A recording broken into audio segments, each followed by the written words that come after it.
Στην Ευρώπη, οι Γερμανοί συχνά παρουσιάζουν τους Έλληνες ως τεμπέληδες, λέμαργους και άπλιστους. Είναι μια αφήγηση που επαναλαμβάνεται εδώ και δεκαετίες ότι η Ελλάδα είναι το προβληματικό παιδί της Ευρώπης που πρέπει διαρκώς να καθοδηγείται από τους υπεύθυνους της Δύσης. Αλλά αν κοιτάξουμε την ιστορία προσεκτικά, θα δούμε πως για αιώνες η ίδια η Γερμανία και γερμανικοί φορείς πολιτικοί, οικονομικοί και ακαδημαϊκοί εκμεταλλεύτηκαν την Ελλάδα για δικό τους όφελος, πολλές φορές χωρίς κανένα έλεος. Από την Επανάσταση του 1921 μέχρι την οικονομική κρίση του 2009 και τις σημερινές γεωπολιτικές ισορροπίες υπάρχει ένα μοτίβο που επαναλαμβάνεται. Η Γερμανία κερδίζει, η Ελλάδα πληρώνει. Ίσως έχετε παρατηρήσει ότι στα βίντεό μου η συνήθις κατακλείδα είναι πως δεν υπάρχουν φίλοι ή εχθροί, μόνο συμφέροντα. Αυτό το βίντεο θα αποτελέσει εξαίρεση. Οι Γερμανοί υπήρξαν πάντα εχθροί της Ελλάδας και παραδόξως όχι πάντα από καθαρό συμφέρον. Υπάρχει μια βαθύτερη πολιτισμική διάσταση, μια ριζωμένη περιφρόνηση για το σύγχρονο Έλληνα. Ίσως γιατί οι αρχαίοι Έλληνες διαμόρφωσαν τον ίδιο τον πυρήνα του ευρωπαϊκού πολιτισμού, πάνω στον οποίο οι Γερμανοί έκτισαν τη δική τους εθνική ταυτότητα. Και το γεγονός ότι ο πολιτισμός που μιμήθηκαν εξακολουθεί να υπάρχει, να μιλά την ίδια γλώσσα και να ζει στην ίδια γη, φαίνεται να τους ενοχλεί. Αυτή η ψυχολογική και πολιτισμική ένταση δεν είναι τυχαία. Στο 19ο αιώνα, Γερμανοί φιλόλογοι και αρχαιολόγοι προσπάθησαν να ιδιοποιηθούν την αρχαία ελληνική κληρονομιά. Ανέπτυξαν θεωρίες που συνδέουν τους Δωριείς με τους Άριους, προσπαθώντας να συνδέσουν το μεγαλείο της αρχαίας Ελλάδας με τη γερμανική ταυτότητα.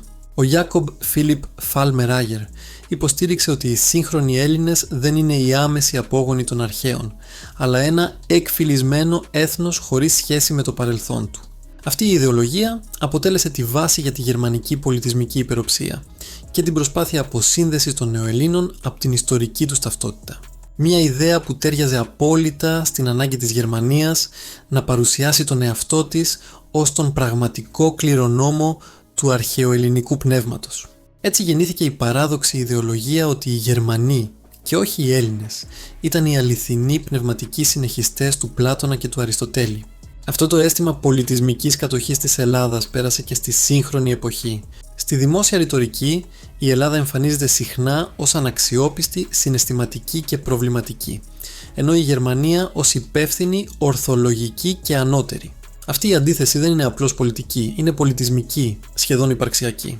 Η Γερμανία χρειάζεται ηθικά να αισθάνεται ανώτερη από την Ελλάδα, γιατί διαφορετικά η ίδια η ευρωπαϊκή της ταυτότητα θα έμοιαζε με μια προσεκτικά κατασκευασμένη απομίμηση ενός αρχαιότερου, πιο αυθεντικού πολιτισμού.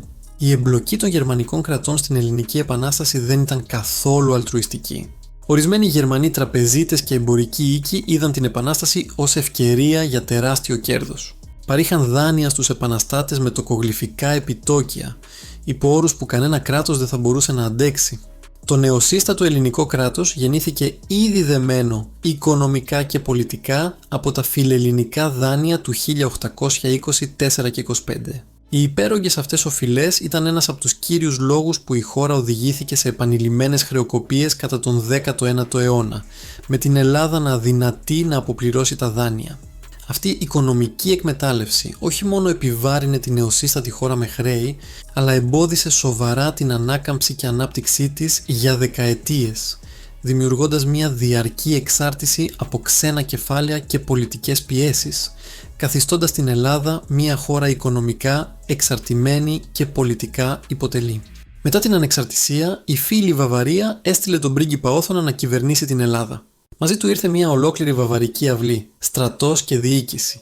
Οι Γερμανοί έλεγχαν τα υπουργεία, τη δημόσια διοίκηση και το στρατό, ακόμη και οι φόροι καθορίζονταν από βαβαρούς συμβούλους. Η Ελλάδα κυβερνιόταν ουσιαστικά ως προτεκτοράτο και η αίσθηση του ελέγχου από ξένους δημιούργησε εντάσεις που καθυστέρησαν την οικοδόμηση ισχυρών θεσμών. Η βαβαρική περίοδος δεν έφερε σταθερότητα.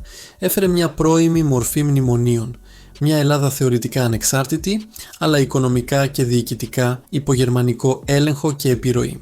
Το 1941 η ναζιστική Γερμανία εισέβαλε στην Ελλάδα και επέβαλε ένα αναγκαστικό κατοχικό δάνειο ύψους περίπου 470 εκατομμυρίων μάρκων.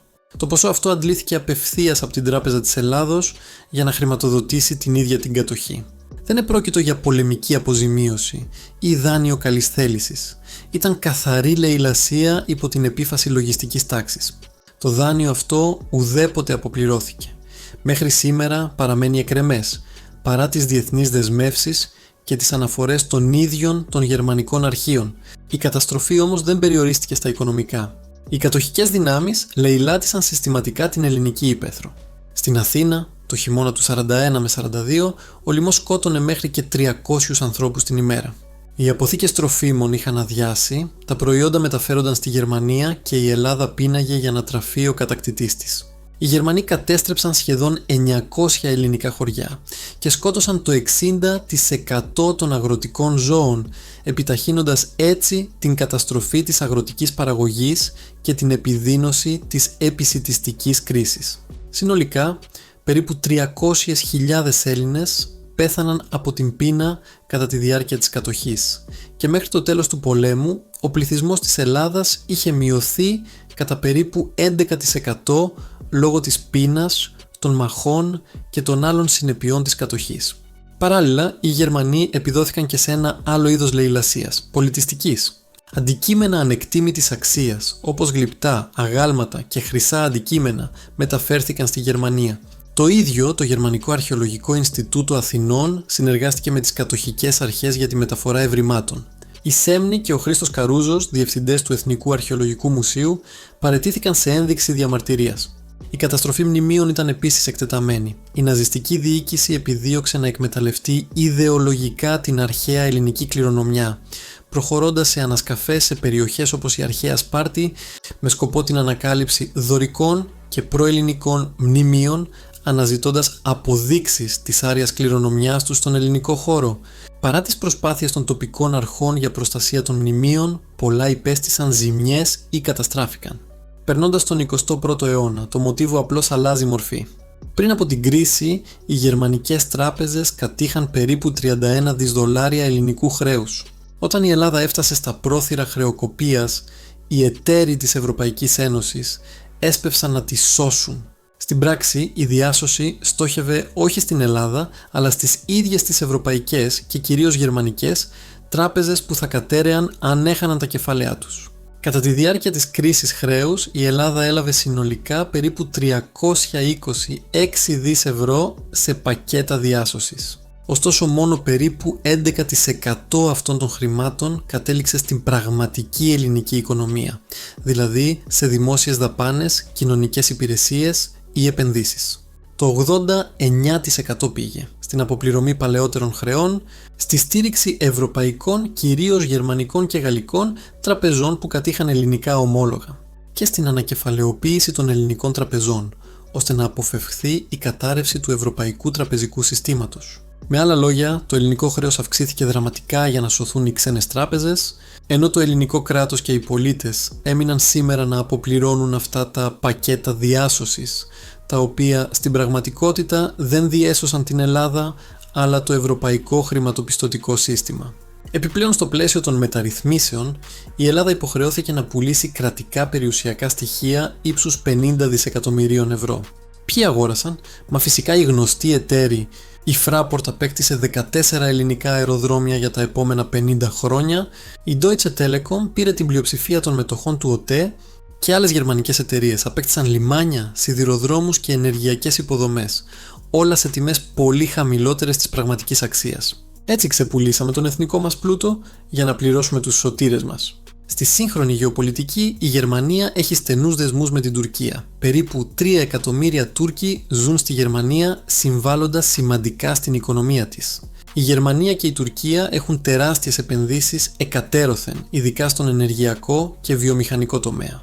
Η στρατηγική σημασία της Τουρκίας για την Ευρώπη και το ΝΑΤΟ καθιστά τη συνεργασία με τη Τουρκία προτεραιότητα για το Βερολίνο.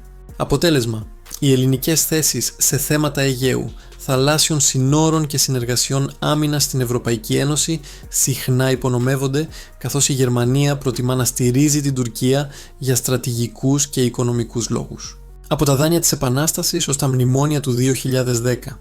Διαφορετικές εποχές. Ίδιο αποτέλεσμα. Η Γερμανία πάντα κέρδιζε, ακόμη και όταν δήθεν έσωζε την Ελλάδα. Ναι, η Ελλάδα έκανε λάθη, αλλά τα λάθη της δεν γκρέμισαν άλλες χώρες. Τα κέρδη της Γερμανίας το έκαναν? Αν σας άρεσε το βίντεο, κάντε εγγραφή και αφήστε ένα like. Βοηθά πραγματικά το κανάλι να αναπτυχθεί.